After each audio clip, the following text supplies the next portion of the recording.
Government వారు వెంటనే ఎవరైతే దీనికి కారకులయ్యారో వారిని శిక్షించేంత వరకు కూడా మేమైతే మా ఉద్యమాన్ని ఆపం, ఎట్టి పరిస్థితుల్లో ఆపమే.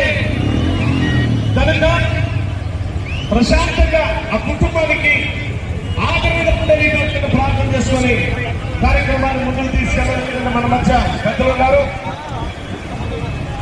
ఒక్క మాట ప్రార్థన. మహాపరిశుద్ధుడానికి స్తోత్రాలు.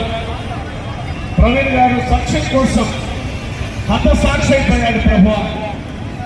ఆయన కావుతున్న ఆ రుధిర భారము అగ్ని వల్ల ప్రభు ప్రకాశమైన క్రైస్తవ లోకానికి వెలిగించిన సహాయం దయచేయండి.